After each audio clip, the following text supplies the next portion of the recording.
Hello everyone, welcome back to the GeekWave. This is the low budget show. It's the show so low it has no budget. I am your host, as always, Taryn Barker, and we are going to be diving into a topic that I think is going to be pretty fun.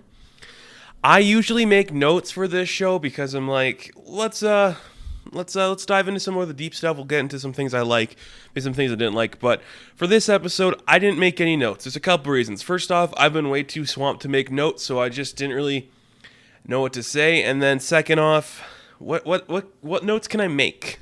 Like, we're talking about the Michael Bay Transformers movies. There's 5 of them. Surprising me already, I didn't know there was 5 of these movies. I thought there was only 4, and I have seen them all, so that's going to just surprise you. Maybe we'll bring up Bumblebee too. Who knows? We'll get into that. But we are talking about the Michael Bay Transformers movies because there is an animated Transformers movie coming to Netflix next week, I do believe, or in 2 weeks. It is the War for Cybertron trilogy. It's an animated stylized look, and I'm very excited to see what that movie is going to look like. So I thought, let's recap some of the stuff that's happened in Transformers lore up getting to that point. But before we get into our big discussion, we always go over the news of the week. And there's some really great news pieces this week, a lot of stuff I'm very excited to talk about. A few things I was like, whoa, I was not seeing this coming, and just a lot of stuff I'm very impressed with. I have a huge tirade coming down the line for one of our topics. I think I'll save that one for the end. But we'll jump right into our topics. Our first one of this day is a really weird way to phrase that, but whatever, we're going to say it. Our first news topic is Matthew Reeves is going to be making a Gotham City Police Department show on HBO Max that is set in the universe of his Batman movie. That is really cool. I think, was there a Gotham PD comic that was really well received, really cool stuff, and I think you could take a lot of inspiration from that kind of storyline because Gotham City is this rich history. And you could say what you will about Gotham. I think there's both good stuff and bad stuff in Gotham, the show. But doing a serious, gritty movie or series like this, I think is a great idea. You could add certain characters that maybe you wouldn't get in the Batman movie. I'm thinking a Harvey Bullock type. I'm thinking there's a lot of these other characters that you could just throw in there that a lot of people would be impressed with. I love this idea a lot. I honestly think that Jeffrey Wright could portray Commissioner Gordon in this show if he does become commissioner in the Batman movie. I think they said he might not be commissioner in that movie and he might be building up to it. He seems like he's right up the alley for TV. He has a relationship with HBO already, so I could 100% see him coming back. I love this idea a lot, and it gives me a lot of hope in the Batman movie itself because they wouldn't have announced this idea unless they were thinking that the Batman was going to be successful. I cannot wait to see what the Batman's going to be. That movie sounds incredible. It sounds like it's going to be really fun. I love what that could be. I love everything about this idea. Gotham is a great idea. Gotham PD is a great book. You guys should check that out. And everything about this is just really cool. This is the kind of content I want to see coming from HBO Max, and I think it could be really cool. I just want like that gritty noir style in the Batman universe, in the Gotham City. That could be really cool to see. And imagine the characters that we could see in this. I think it's a really good idea. I'm on board for this, and I think it's really fun. So our next piece of news here is we got new Batwoman casting. Yes, we have casted a new woman to take over the title role as Batwoman in the second season of CW's Batwoman show. We know Ruby Rose left a couple of months ago. That's kind of sad to say, but we got a new actress to play our lead. She's not playing Katie Kane. She is playing somebody completely different. This character's name is Ryan Wilder, and she is described as being this African-American bisexual thespian, and the actress playing her is Javicia Leslie. I think that's how you pronounce that name. I'm not very familiar with her work. She was in that show God Friended Me, which I think is kind of silly. That show is kind of silly, but you can't judge an actress based on something silly like that. I think she could do really well here. Just being able, I think, to take a property like this, but not have any of like the history or the lore or background surrounding it, and you are just free to do your own interpretation because it's a completely new character. I think that's going to be something very important for this show that might get a lot of new people invested in what it could be. So that's a really good idea, and I really like that. Like I said, too, it's an actress I'm not familiar with. Is this the jump I'm going to take to get onto the Batwoman show? I don't think so. I mean, I hope a lot of people like it, and I really hope this doesn't kill the show. Ruby Rose has said she's all right with having another actress come on to play Batwoman, so I hope it's okay. I'm only going to watch Superman and Lois. That's the only one I want to watch on the CW. And Stargirl. But Stargirl's also HBO Max? No, it's DC Universe. But they're getting season 2 exclusively on the CW. I don't know. Maybe we'll do a video on that at the end of Stargirl. Some more news, though. Some really cool stuff. The Bad Batch. You guys remember that episode of the Clone Wars that came out that everyone liked? It was kind of like the relaunch of the Clone Wars. That group is getting an animated series on Disney+. I will be honest, I have not watched all of the Clone Wars. I have a very vague idea what the Bad Batch is. That's pretty much all I can say on that. Like, I actually don't really know what the Bad Batch is. Just hearing the title, I get very, like, old school army movie, like The Dirty Dozen or something like The Sting or The Great Escape, which I think would be really cool. If you can take that kind of energy, those old school movies, and throw it into something in Star Wars, I'm all for that. Maybe I'll go back and watch the Bad Batch episode. That sounds really cool. I'm really excited we're getting more animated stuff in Star Wars. That's like where their bread and butter should be for the most part, because I think it's more well received than a lot of their bigger, badder stuff, so that's kind of really cool to see. I'm very on board with that idea, and I can't wait to see what that could look like. So the Bad Batch is I think it's going to make a lot of fans happy. And even new fans, it's a place to jump on. You could go back and watch Clone Wars if you want. It's a really great idea all around. And this is really exciting too, something I wasn't expecting. There is a Usagi Yojimbo show coming to Netflix. It's going to be an animated series called Samurai Rabbit. I have not read these books. I only know of this character through Teenage Mutant Ninja Turtles because he did appear in the 2003 cartoon. I think this is really cool. I get a very Samurai Jack vibe just from how they're describing it. I think that could be really fun. You mix the world of Zootopia with Samurai Jack. That could be a really cool thing. That's going to get a lot of people excited to see this property. I love this character. I think there's just something unique to be said about what he is and what he represents. So this could be really fun.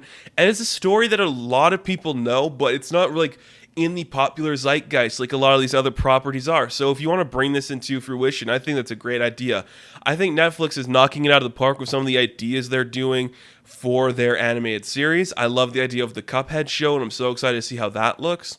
And Usagi Yojimbo, that could be really fun too. I'm very, very curious to see how this is going to turn out, what this one is going to look like, because it could be really fun. So that's really cool, and I can't wait to see that. And we got one more piece of news that I want to talk about with you guys, and this is kind of, I'm really mixed on this announcement. So there's kind of two parts to this. The first part is Donny Cates and I think it was Ryan Otley they did like a little video on Marvel's YouTube page. They're talking about the next big event at Marvel Comics. First off on that, we haven't gotten out of Empire yet. Empire just started. We're already teasing the next big event. And they've teased this event, and it is called King in Black. The King in Black. It is a hero's null. He is coming to Earth, and none of our heroes are ready. It's like the culmination of everything Cates has been working on in terms of his stuff. It's going to bring in Silver Surfer Black, bring in his Venom stuff. Some Absolute Carnage stuff might appear too.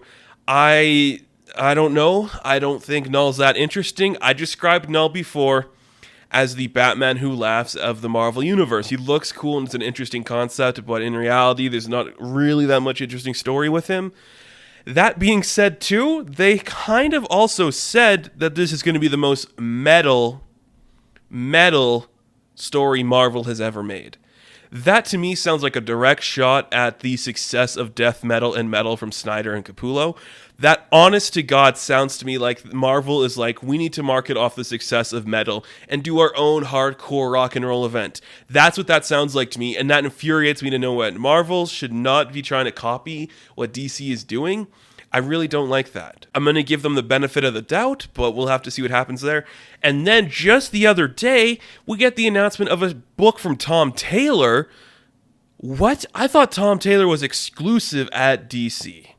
I wasn't aware he was able to go to Marvel and make books. It's called Dark Ages, and Dark Ages sounds like it's going to be another book, like Metal, like Deceased, and it's going to be Marvel again trying to profit off the strong ideas that the DC universe has made in its comic books. If something's successful, Marvel is going to steal it. This is really infuriating. I love both Donny Cates and Tom Taylor, and I've given them the benefit of the doubt here, but I don't like what this represents, that they're just kind of rehashing ideas already done in a different style and bring it over to Marvel. I don't know. It might be good, but it just shows something to me like, are sales that bad? I thought we had record sales last year. Are sales that bad? We're already copying stuff that is still currently happening at DC Comics. I don't want to get into it that bad, but it's just kind of infuriating that that's where we're at with that. I don't know. Maybe The King in Black will be good. Maybe Dark Ages will be good. I'm not sure, but we'll just have to wait and see how those turn out. That's all the news we have this week. So let us take a little break here, and then we are going to jump into our main topic, and we are talking about the Transformers movies. So let's do it. Let's get into it.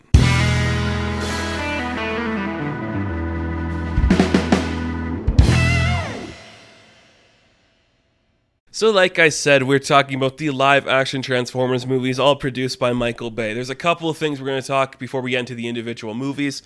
Like I said, I didn't make notes for this, so it's going to be pretty rambly, and it's just going to be me remembering certain scenes from certain movies, which I think is pretty much all you can say about these movies, because there's a lot in them that is just forgettable nonsense that makes absolutely no sense. I don't really hate them all that much. I do think they are poorly made, poorly acted, poorly edited, poorly directed, but something about them, maybe it's because it hit me at the right age in my life. You know, when the first movie came out in 2007, I was 9 years old. So yeah, I'm going to look at that and be like, that's freaking sick. Look at everything that's going on here. I mean, it's just, for the most part, it's terribly made. But sometimes I just think about those moments that I like. And I do think there's some moments I like in the first three movies. I can barely remember Age of Extinction. I think that's the fourth one.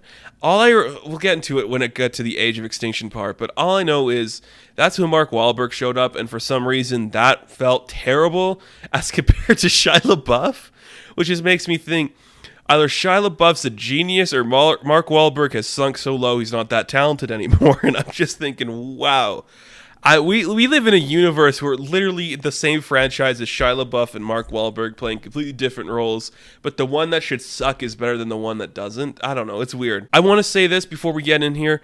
I can't really think of a Michael Bay movie that I love and adore. I mean, I don't know. I'm actually trying to think. Bad Boys is fine. I have nothing against Bad Boys. The Transformers, they're okay. Armageddon, I don't care. It's just fine. Here's something I want to say about Michael Bay before we kind of get into this some more. Michael Bay, to me, is Zack Snyder for the white-collar American, for the guy who isn't a film buff. Because say what you will about Zack Snyder as a creator. He knows how to visually make a beautiful and interesting movie that is just kind of thought-provoking in the way the lighting looks, the cinematography looks. You could say all of that about Michael Bay, but for cars, chicks, and advertising. Like, he is making a movie for the man who doesn't want to go to watch The Artist or Birdman. He's making a laid-back movie for the average working-class citizen who isn't thinking about, like, films in a higher regard than those of us who do. And that's not a bad thing.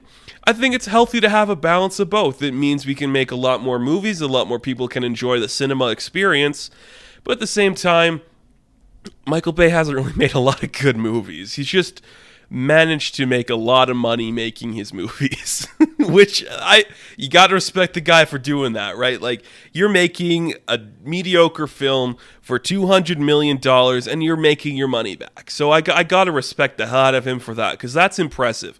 Not everybody can do that. Not every director or producer has managed to do that and secure that place in Hollywood as the guy who can make money. So I commend him for that. I think that's really cool stuff. But let's talk a little bit about my history with the Transformers before we get into the actual movies here. I remember thinking, I did a video a long time ago talking about it, and I was just like talking about those 80s cartoons that I like. I'm a Ninja Turtles guy. I'm kind of a Masters of the Universe guy. Transformers to me was like the most approachable one, aside from Turtles, because Transformers was just cool robots that could turn into cars. I'm a young boy. When I was young, I'm like, that's sick. I never really got into them heavily until I saw the first movie. I always knew who they were. I'm like, oh, that's Optimus Prime, that's Megatron. But I was always like, I was Ninja Turtle crazy. That was my bread and butter. And as I grew up, I'm kind of like, oh, I like Master of the Universe. Oh, I like G.I. Joe. Transformers I think, is the good balance of all those. There's a war, there's a battle, but there's also cool designs, and it's easy to sell these toys. And there's a lot of cool Transformers toys out there. I'll say that. I got a few Siege toys, because there's an animated movie coming out. I got a few of them. I think they look really cool. But like I said too, it wasn't until this first movie came out in 2007 where I took the deep dive into Transformers. And I will say this about the first movie. It's the most watchable one. I think it's the least egregious because there seems like an actual idea is implemented in there somewhere from somebody who cares about the property. I don't know, like, there's a lot I do not like about that movie, especially when you go back and think about it. I don't really want to get into the whole Megan Fox, Michael Bay situation. That's something I don't really want to talk about, but Megan Fox really should have led these movies because she seems like the only capable, not actor, just the only capable character in this movies. We'll start with this, I guess. Sam Witwicky's a dumbass who should not have led this movie. I understand it's 2007. How can we market these big action robots without our charming male lead? Shia LaBeouf is not that charming, though. He is this stuttering, blabbering idiot who is obsessed with this girl who's dating a jerk. He wants to buy a new car, but he's not rich, and he is just so annoying. He's your stereotyped guy who Michael Bay thinks is a nerd. You know, that's the kind of guy he is. Michael Bay's not a nerd. He's not. I'm sure he's a little geeky. He's making movies, for Christ's sake. But he's not a nerd. He never was. He was never like that geeky guy, so he doesn't really get it. And Sam is a pretty prime example of that. Like, I don't know. Something about Sam in that first movie, his story made a lot of sense. Like, I get what was happening there with that character and where he was trying to go. Okay, he doesn't have a lot of money. He wants to save up to buy a new car. He's showing people the stuff that his grandfather had when he was an explorer back in the day. So he's trying to make a little bit of money there so he could buy a new car. I think that's really cool. But just the way he acts around Megan Fox is a little weird too. And I love Megan Fox's character. I think she's really talented in this. She's a really underrated actress, right? I really think that. Something about Megan Fox, whatever she's really good if the script is good for her and she's allowed to be good in it. You know, because she's really talented. She's really good at the deadpan stuff. So, yeah, I mean, that's so weird. Shia LaBeouf, what a guy, what a crazy guy, and what a weird choice to lead a Transformers movie. So he does get a car in the movie. We know that for a fact. He gets Bumblebee. So let's talk a little bit about Bumblebee right now. There's a lot I want to say about Bumblebee. And for starters, he is arguably the most important character in this movie because he kind of brings everyone together. But he's also like the best Autobot. Like, everyone loves Optimus Prime.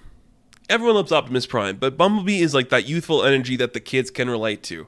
Optimus Prime's your dad. Bumblebee is you. Bumblebee is who you want to be. He's fun. He's energetic. He's really cool. They really just honed in with something really good of that character. The only problem I have with Bumblebee is that he can't talk, and talking through the radio is just so annoying. It's not a great idea. On paper, I see what they're going for, but in concept, it's not a great idea. And it bothers me to no end that they kept it through every movie going forward. He learns to talk at the end of this movie. So why can't he talk going later on into the other ones? I don't know why that was what happened. It makes no sense to me why we went down that road of Bumblebee. And it was just really weird.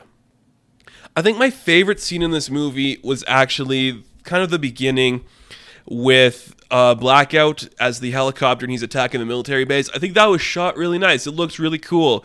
Because I always forget when I'm remembering these movies, there's a huge subplot with Josh Duhamel, Tyrese Gibson, and the military involved in all this. Michael Bay really likes his military, doesn't he? Why do we need this many lead characters in a Transformers movie? That, for starters, doesn't really work. And then you're just like, that's cool. It's a good way to get people to see what you're doing with the Transformers here. That's the only scene in the movie I think looked good for the most part, mainly because it's one Transformer and it's fighting people. That's the only time I think it looked really nice, because everything else was just terribly edited, piss poor editing. It's just egregious to no end how bad some of these shots look. And you guys know what I'm talking about. Nobody can honestly sit here and tell me that these movies look great. Look at the way the robots are fighting each other. Everything is just cut so quickly. Shots do not linger. Everything's quick cam, just cutting away. You can't get a clear shot of what's going on in any of these movies. And in this one, it kind of was okay, because we're still figuring out how to make them, so I give it a little pass there. But then there's just so much other stuff that I don't think works. Like, where to begin even? Like, there's just some weird choices.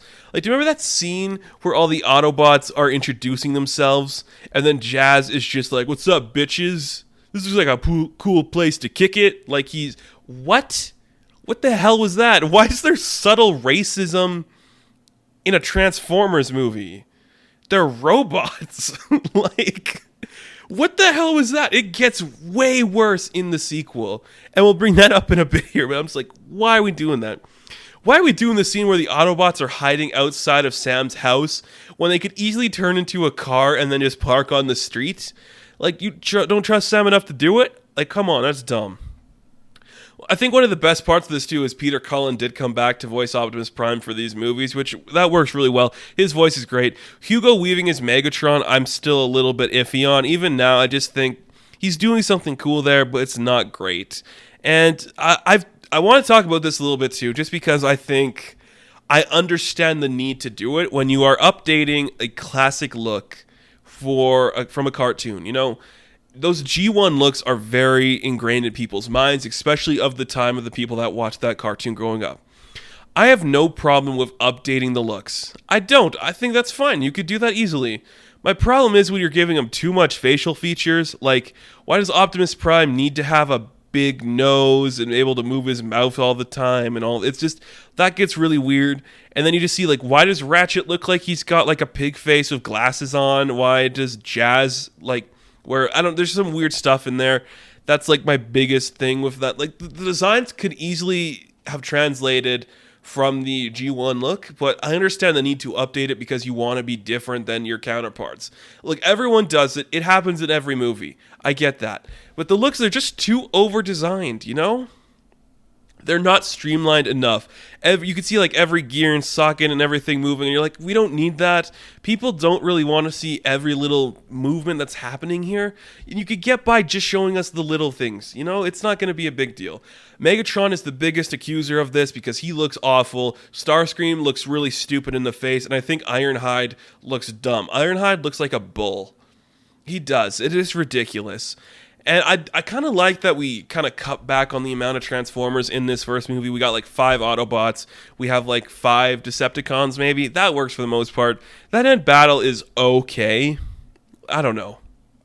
This first movie was just so much weird stuff. And it was just like, we could have just easily, and this is why I really think Bumblebee's the best movie. You could have easily just made this story about Sam and Bumblebee and that relationship and kept out all the big stuff, but whatever, it's fine. It ends with like Megatron's dumped into the ocean, I think. Is that how that one ends? Like I don't know. They all blend into one for me. So let's talk about Revenge of the Fallen. And this one, when this one came out, I remember I'm like, I want all these toys because they looked cool. Like I said, I was young. I think this is the dumbest one of the movies. And first off, it does one of these things that I hate in movie sequels. And that is the idea that our main characters can no longer communicate, so they kind of fight. And by fight, I mean they were good in the first one. They ended things off in the first movie. Our characters are Megan Fox and Shia LaBeouf. They ended things off good in the first movie, but come the sequel, they can't really get along anymore. Sam's going off to college, and what a dumb sequence. Why did we spend so much time in the college? The mom does reefer.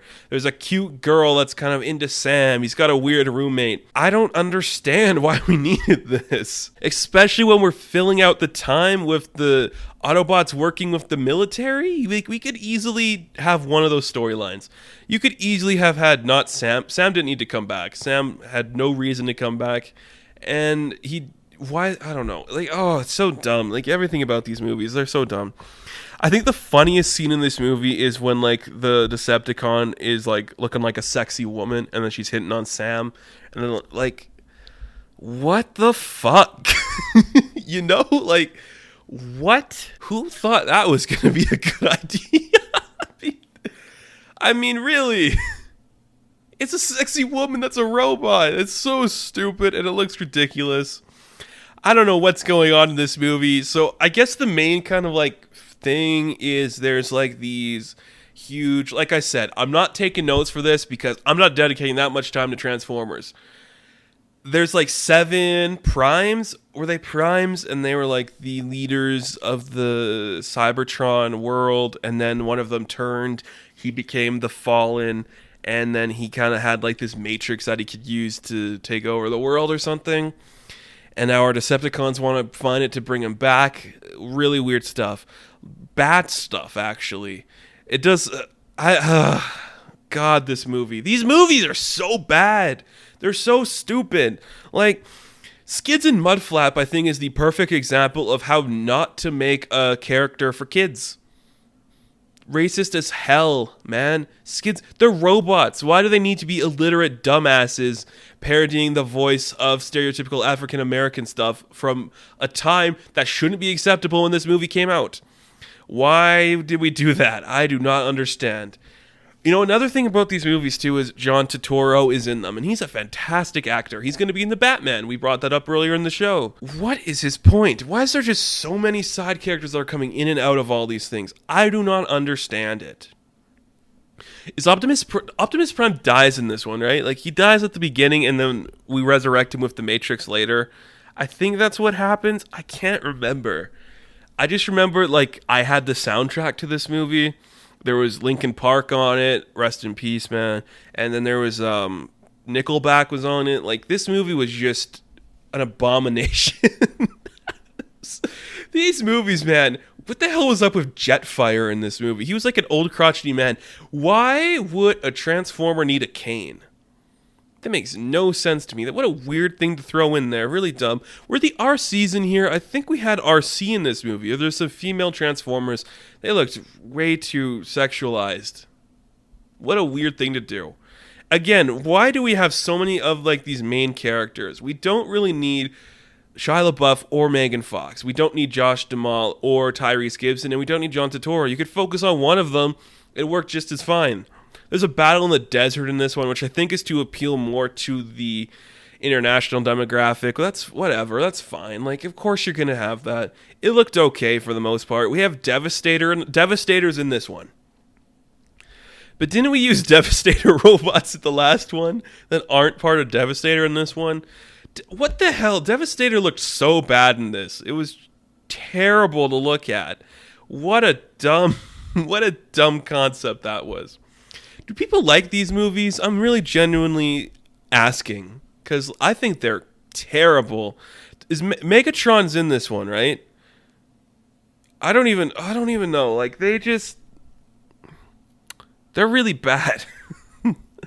And I just get distracted because you could easily just be like, they're poorly shot. Here's Bumblebee fighting Ravager. Here's all this crap. I just get bogged down, I guess, by the terrible inner human relations with all these characters. Oh, wasn't there like a little mini guy voiced by Tom Kenny that's humping Megan Fox?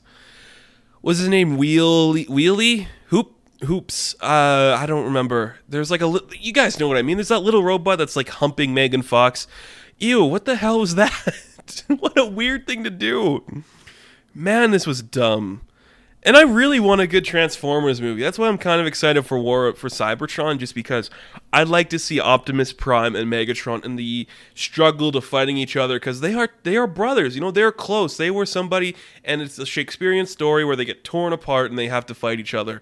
It's a classic story, and I think there's some really good in there. But then in these movies where we have the money to do something cool, we're surrounded by the desert with this teal and orange color palette, and we're shoving matrices into Optimus Prime, and then we just go on a rampage, and nothing looks good, and it sucks. And then I think we jump to Dark of the Moon, which I remember this was the moment I was a little bit older, a little bit wiser in my filmmaking experience, in my film viewing experience, when I said, these aren't that interesting, are they? Because this movie is terrible. Terrible movie. Leonard Nimoy is Sentinel Prime. That's really cool, and that was the best part of the movie for me, just seeing him. Megan Fox is out. Whatever happened behind the scenes there, she's out. We got Rose Huntington Whiteley in this. Arguably worse. Not arguably, she is worse. She's not as talented. I don't know, man. What was this one? What were any of these? This one, I kind of remember the plot to this one. Megan Fox dumps what's-his-face, Sam. He's gonna meet a new girl. She's pretty. Yay! And then Sentinel Prime turns out to be bad. I think they find him. It turns out to be bad. And then he wants to bring Cybertron to Earth. And I think Rose Huntington Whiteley finds Megatron, and she's like, you have to take back the Sentinel thing? Is that what happened in this one? I remember, the one thing I vividly remember about this one is that Ironhide dies. That's, the one thing I remember. What an abomination of a movie. They are. You just think about it, and they're just so much down. This is the one where, Michael Bay is like, I saw people in the wingsuits flying down, so I want to do that in my movie. This is the one where we had to make, the rock star. Or no, it was there was an energy drink that sponsored the movie, so they had to make a car that was based off an energy drink. Well, they was, based off the NASCAR cars, right? That was the one. I remember because I had the Jimmy Johnson car, and it could transform. That's one of the things I remember about this. Bumblebee still can't talk. They kill Ironhide, which is, the biggest dick move ever. Is this the one? No, it's not that one. Okay, I was just thinking. There's one that brings in. There's one. I don't know. This one, Dark of the Moon. It should have ended here. This should be the last one you do. But I guess we're gonna do more. Terrible movies. They're so bad. They are so bad. And then a couple years later, we jump to what's the next one? I just had Age of Extinction. Age of Extinction.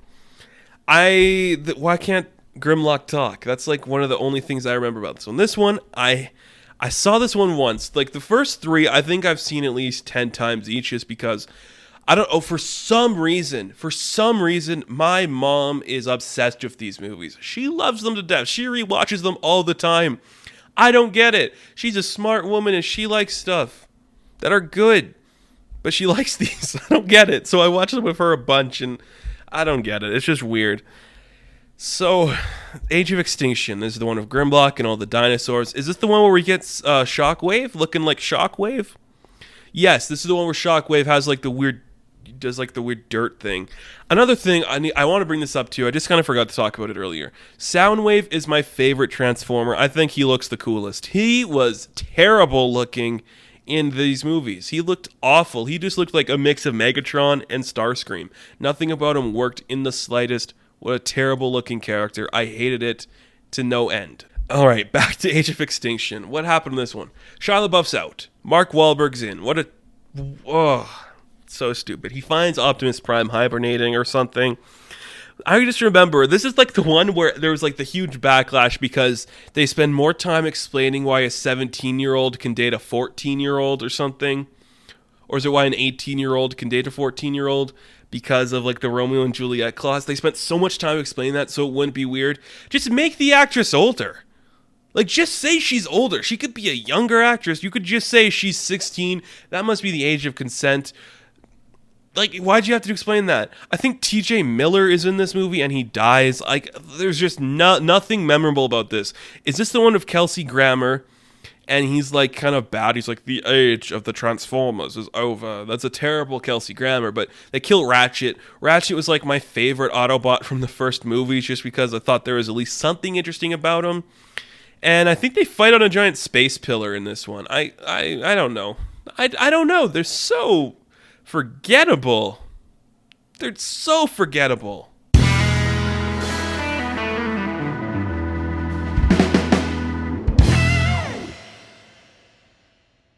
And then we have The Last Night. I have a story about The Last Night. I've seen it once in theaters when I was by myself looking for something to do. I had no interest in seeing this movie. I was having serious digestive distress. I left the theater to be in the theater bathroom for about an hour. I came back, and I swear to God, I missed nothing. An hour. And I missed nothing. Merlin is in this one, and I think there's like a robotic dragon. So I barely remember this one, mainly because I missed most of it. I just barely remember what happens in this one. Mark Wahlberg's back for some reason.